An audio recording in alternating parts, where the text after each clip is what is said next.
Agora é o Evangelho de Jesus. É quase 1h da tarde e eu vou tentar ser o mais rápido que eu puder, de verdade. Praticamente vou ler com alguns pequenos comentários. E eu quero que você abra no texto que está aparecendo aí, que vai aparecer agora. E o nosso tema de hoje é pregando o Evangelho em meio à apostasia da fé. Porque é o que eu venho fazendo, especialmente nos últimos 20 anos. A apostasia cresceu, eu estou pregando o Evangelho há 49 anos e meio, ministrando de dia, de noite, com toda a minha alma. Meio século de entrega apaixonada pelo Evangelho, por Jesus. Nunca consegui amar Calvino. Sempre achei ele um cara extremamente seco, sem alma, um ser humano parecia que não suava, uma pessoa obstinada, com uma cultura ampla para a época, que é uma época antiga. Hoje não adianta ele chegar aqui sabendo grego, hebraico, latim, ou tendo lido alguns filósofos ou alguns pais da igreja. Isso, qualquer menino hoje em dia tem acesso a isso. O conhecimento hoje saltou milhares de vezes mais para outras percepções. Mas nem na minha juventude eu consegui gostar. Eu li as institutas todas, eu adquiri a maior parte ou todos os comentários bíblicos de Calvino, os poucos que havia em português, em espanhol, e a grande quantidade que eu encontrei em inglês nos Estados Unidos. E os estudei, os pesquisei, os li, e cada vez eu ficava mais convencido de que aquilo ali não tinha nada a ver com o que eu tinha aprendido em Cristo, no Evangelho, na prática do Evangelho na vida, na minha geração, que aquilo era de uma obsolescência de museu e nada mais do que para servir de teologia de museu. Porque até a linguagem não cabia e não é possível renová-la, adaptá-la, melhorá-la, porque o conteúdo é um conteúdo fatalista, perverso, separatista. Aqueles que praticam essa teologia vão se tornando dia a dia cada vez mais desumanizados, se não forem salvos por alguns outros conhecimentos humanizantes, se não forem salvos pelo Evangelho da compaixão e da misericórdia. Agora, Paulo diz a Timóteo, aqui no capítulo 4, que ele se preparasse para ter que ser um pregador que ninguém queria ouvir, como o profeta Jeremias, que dizia: toda vez que eu abro a boca, eu não consigo dizer nada leve. Toda vez que eu abro a boca, eu tenho que gritar calamidade, destruição, morte, exílio, juízo. Porque o Espírito de Deus em mim não me deixa mentir para esse povo. É a angústia de Jesus chorando sobre Jerusalém. Jerusalém, Jerusalém, quantas vezes quis eu te reunir, como a galinha reúne os seus pintinhos debaixo das suas asas, mas vós não quisestes. Eis que a vossa casa ficará deserta. A vossa casa ficará deserta. Ou será habitada apenas por gente do ódio, da raiva e do juízo. É a angústia de Paulo aqui.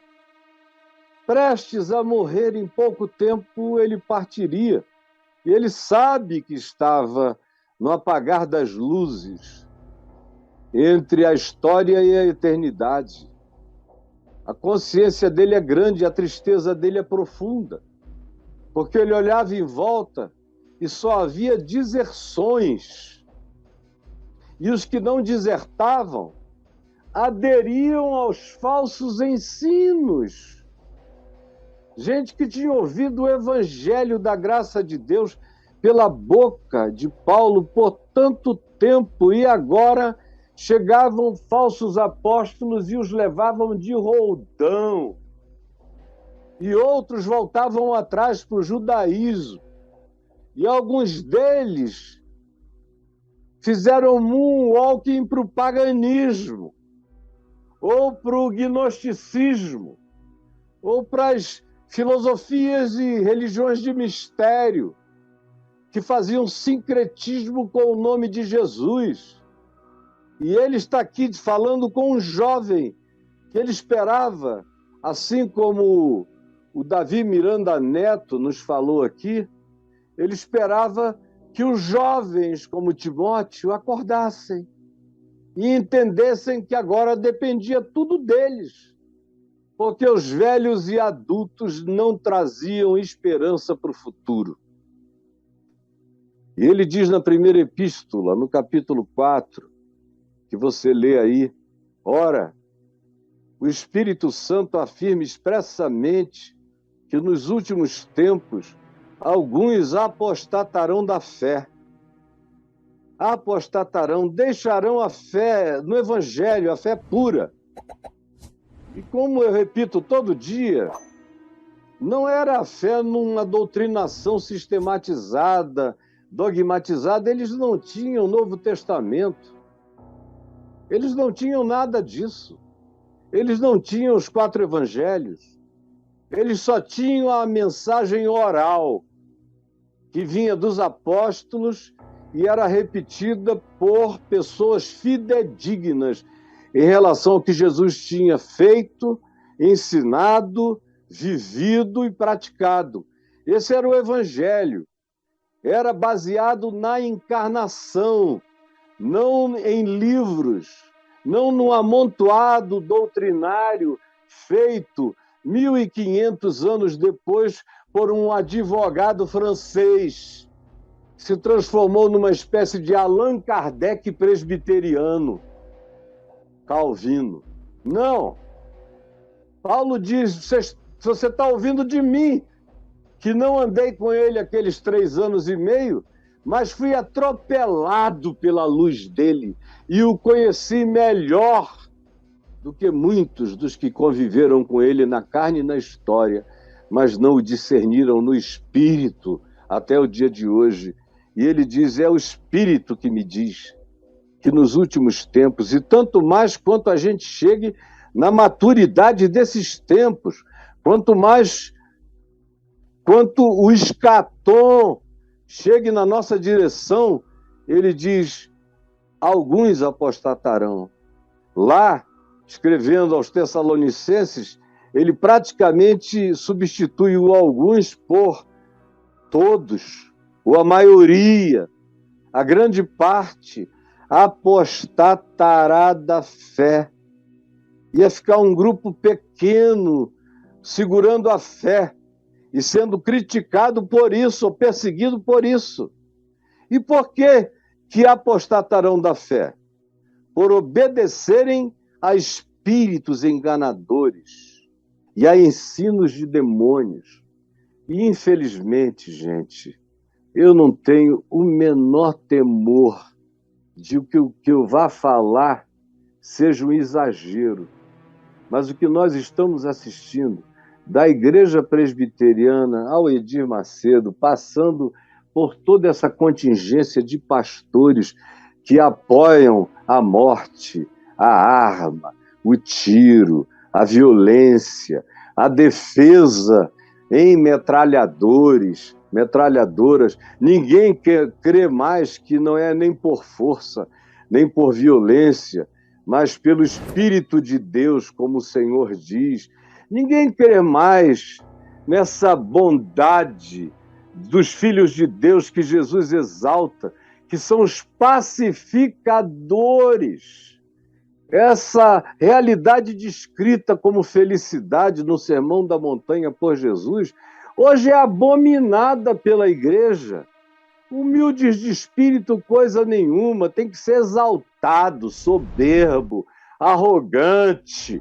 O reino de Deus é dos arrogantes, não é dos que choram. Não tem consolação para esses que são tão sensíveis, tão humanos, tão compassivos. Esses são os inúteis. O reino de Deus e a felicidade não é desses que têm fome e sede de justiça. Não, é daqueles que têm fome e sede de poder para o seu grupo. A bem-aventurança, o evangelho, já não é mais para os mansos de coração. Ao contrário, é para os violentos, é para os que tomam a força, é para os que não mais creem que o anjo do Senhor se acampa ao redor dos que o temem e os livra. Ao contrário, quem nos livra são as armas ungidas.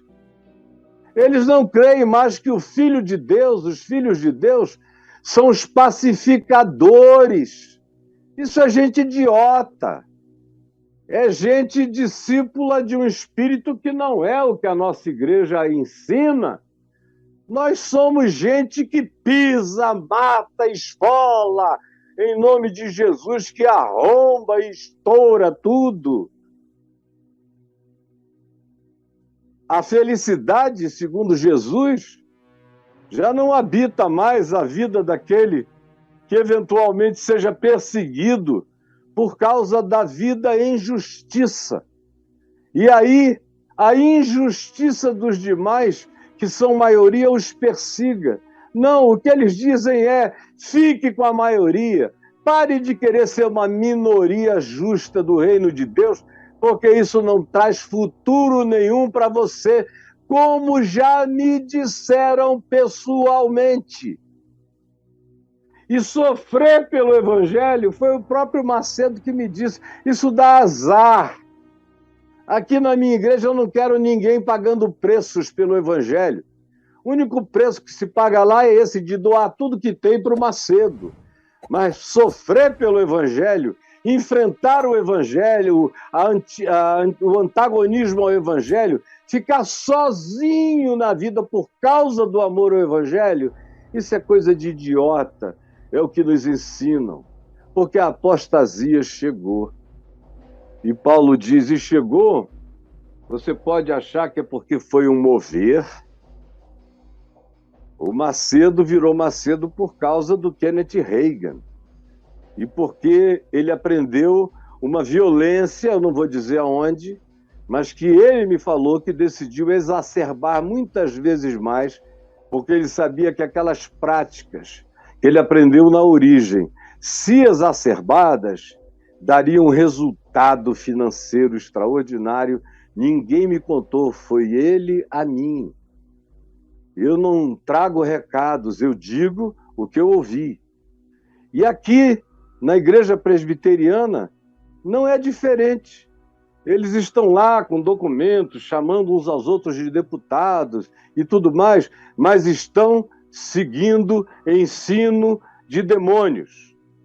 Obedecem a espíritos enganadores. Espíritos da letra que mata. Espírito da morte do evangelho. Espírito da falência do amor. O amor morreu, acabou. Subsiste apenas a arrogância doutrinária e persecutória, porque eles obedecem a ensinos de demônios. Não precisa invocar demônios, basta fazer o trabalho do diabo, basta praticar as agendas do diabo. basta defender as causas do ódio e do separatismo de Satanás. Satanás é o grande adversário e diabolos significa o separatista, aquele que divide, aquele que separa, aquele que não acolhe. É ensino de demônios que está sendo observado e é praticado pela hipocrisia dos que falam mentira, como eu disse ontem aqui. Fossem desvendados os segredos dos seus corações e vocês veriam os bordéis, as taras, os desejos estranhos, as mentiras, sem falar nos fatos realizados. Estou falando apenas na subjetividade, que eles estão discutindo se a pessoa é pecadora só porque é tentada, ou só porque deseja. O desejo que se instala, mesmo que o indivíduo lute, diga não e não pratique, já é pecado. Então, para que resistir? Se até o ato de resistir para não praticar já é pecado. É ensino de demônios. E é a hipocrisia desses que ensinam mentiras, que doutrinam mentiras, porque têm a consciência cauterizada. Eles não sentem mais nada. Tem gente ali numa felicidade. Ontem eu li cartas que amigos me mandaram, 2 ou 3 amigos, cartas diferentes, de pessoas que estão lá se jaquitando. E ainda teve um que disse: é uma pena que esse presbítero que foi expurgado da igreja presbiteriana seja de São Paulo, porque se fosse do Rio, nós iríamos mostrar ele como é a Inquisição na Baía de Guanabara, aludindo aos afogamentos que foram feitos contra hereges na Baía de Guanabara no início da fundação do Rio de Janeiro, no início da construção da nação brasileira. O cara teve a coragem de escrever e assinar. É uma pena que seja de São Paulo. Se fosse aqui no Rio, a gente ia afogar lá na Baía de Guanabara, para você ver como tudo é falta de amor, é hipocrisia, é cauterização da própria consciência. Paulo aqui alude aos que proíbem o casamento. O que já houve e ainda haverá, e há em alguns lugares, não é o caso desses grupos aqui. Mas aqui se proíbe a alegria do casamento, a alegria do prazer, a alegria do gozo, a alegria da liberdade de amar a sua mulher e de ter toda a franqueza de liberdade e de desejo derramado no âmbito do casamento, sem as proibições de onde é que você faz, como é que você faz, que posição você usa, porque até a posição, se não for a posição certa, é pecaminosa também.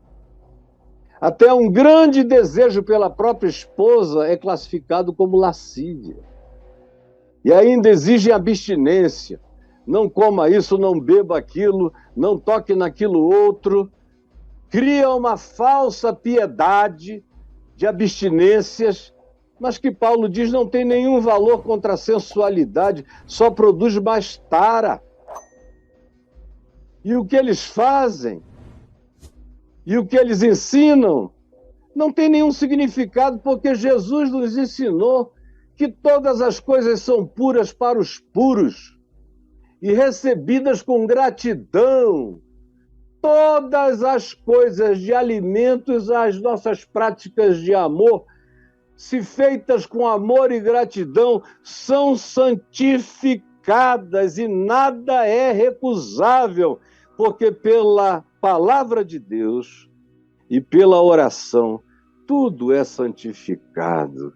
Aí abra aqui comigo, porque eu quero ser rápido mesmo, em 2 Timóteo, no capítulo 4, também do verso 1 ao verso 5. Olha só o que Paulo diz também a Timóteo, esse jovem, naquele ambiente do abandono, da deserção, que ele narra do verso 9 em diante, a quantidade de deserções, de perseguições ele narra no capítulo 2, e na carta anterior ele menciona também pessoas que desertaram. Ele fala de novo daqueles que estavam sendo entregues a Satanás. Você vê como o desespero de Paulo estava enorme àquela altura. E ele vai sendo pacificado na prisão, na esperança de que aquele que o levou até ali não deixará que a palavra morra com a morte dele. Então ele diz: conjuro-te, Timóteo, perante Deus e Cristo Jesus, que há de julgar vivos e mortos. Há de julgar vivos e mortos. Quem morreu, não fique pensando que escapou, não. Vai ser julgado, morto, tanto quanto serão julgados os vivos, em vida. Espere, você vai ver. Aquele que julgará vivos e mortos pela manifestação e pelo seu reino, pelo seu espírito, pela sua verdade manifestada. Não apenas quando ele voltar, mas no curso da história já houve uma quantidade enorme dessas manifestações que trouxeram o juízo do reino para aqueles que insistiram na obediência ao ensino de demônios. Portanto, Paulo diz a Timóteo: prega a palavra, mesmo que não queiram te ouvir, mesmo que digam que tu és uma voz solitária no deserto, não interessa. Prega a palavra, insta, provoca, quer seja oportuno, quer não. Eu sei que para muita gente que está me ouvindo aqui, eu recebo juízo até de amigos que dizem: poxa, Caio podia ter ficado calado, mas são eles que não sofrem o que eu sofro, não carregam o peso que eu carrego, não recebem a cobrança divina que está sobre mim desde os meus 18 anos de idade, e ninguém pode me fazer calar nem me chamar para um estado de polidez educada quando se trata de silenciar diante da apostasia e da mentira contra o Evangelho de Jesus. Prega a palavra, insta, quer seja oportuno, quer não, corrige, repreende, exorta, com toda a longanimidade, dia após dia, ano após ano, sem desistir. Essa é a ação da longanimidade que não desiste e continua contra tudo, contra todos, mas no amor de Deus, anunciando a doutrina, que, como eu já disse, não é um conjunto construído por homens. Quando Paulo alude à doutrina, é ao evangelho oral que ele passava para as pessoas e que ele recebeu e transferiu do Cristo que ele conheceu. Faze isso, Timóteo, pois haverá tempo, e esse tempo está entre nós, e já houve antes de nós, e haverá depois de nós, mas nós estamos vivendo num momento de derrame de lama, como aquela estrada que eu mostrei no início. Pois haverá tempo em que não suportarão a palavra, não suportarão o que é são, não suportarão o que é bom senso, não suportarão o que é sabedoria, não suportarão o que é o ensino puro e simples de Jesus, não suportarão a graça de Deus em Cristo Jesus, não suportarão. Pelo contrário, cercar-se-ão de mestres conforme as suas preferências. Nada mais elevado ao Evangelho conferido com Jesus. Tudo é conferido com a doutrina arquitetada pelos engenheiros da hipocrisia, da heresia, da apostasia e da mentira, os arquitetos do engano. Haverá esse tempo, e nós estamos no meio dele, em que a palavra não é aguentada, não é suportada. Pelo contrário, Eles se cercam de mestres. E muitas vezes são pessoas que vêm com os seus doutorados e PhDs feitos em grupos e seminários que só ensinam as piores coisas. E que são coisas segundo as suas próprias cobiças. Porque tem gente que cobiça a licenciosidade, mas tem gente que cobiça uma doutrina que lhes dê poder sobre a vida de outros. A cobiça tem todas as faces de desejo e de controle de poder que a gente possa a ela imputar. Eles se cercam daqueles que validam as suas cobiças e desejos, loucuras e taras, e às vezes são taras religiosas, podem ser taras até puritanas, como também são taras financeiras, como são taras de controle, como são taras de mando sobre a consciência do próximo. Porque é isso que eles suportam, porque o evangelho mesmo, produz coceira do ouvido deles, eles não querem nem parar para ouvir. Se você chegar e disser, essa é uma mensagem do Caio, eles vão dizer, não quero ouvir, não. Não querem ouvir. E eles não querem ouvir porque eles têm medo. Medo de ouvir, pânico de ouvir, pavor de ouvir, e de ficarem convencidos do contrário e não terem coragem para enfrentar aquilo que vierem a saber que é engano, que é mentira, que é falsidade, que é apostasia. E se recusarão a dar ouvidos à verdade. Não! Eles vão preferir chamar de verdade o corpo de doutrina deles, mas não é mais Jesus, não é mais o caminho, a verdade e a vida. É o corpo de doutrinas. É o que o fundador ensinou. E hoje a gente teve aqui um fundador dizendo, me dê a sua herança. E um outro neto de fundador dizendo, perdoem pelos erros da fundação. Porque eles se entregarão, preferirão se entregar às construções, às elaborações, às fábulas que existem contra a simplicidade do espírito do Evangelho de Jesus. Tu, porém, apesar desse tempo, apesar dessa hora, apesar disso tudo, ser sóbrio. Ser sóbrio. Pelo amor de Deus, seja sóbrio. Ser sóbrio. Em todas as coisas. Não é uma sobriedade seletiva, é em tudo seja sóbrio. Tenha resiliência para suportar as aflições, as perseguições, os antagonismos. Não se arreganhe para a mentira dessa hora e desse tempo. Aguente firme, resista. Cumpra cabalmente seu chamado, seu ministério, seu compromisso com o Evangelho e tenha coragem de viver com as consequências. Senhor Jesus, mais um dia, dizendo que sinceramente eu não queria, mas que infelizmente se torna absolutamente necessário. Eu sei que dizendo o que eu digo, eu granjeio muito mais inimigos e adversários e antagonistas do que eu gostaria, porque eu não tenho nenhum prazer em atrair ódio, raiva contra a minha pessoa,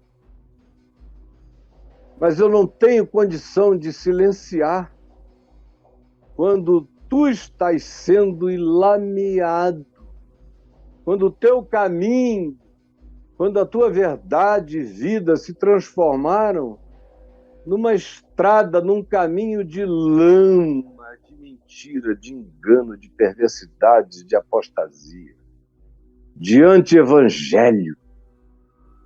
Por isso, Eu estou aqui até o último dia de vida que me deres. Eu cumprirei cabalmente o meu ministério e a tua palavra na minha boca não será mentira, nem será adaptada para atender nem cobiças próprias, nem de ninguém, e nem para diminuir o confronto, a oposição, a rejeição, a raiva e o ódio que recaiam sobre mim. Tu sabes.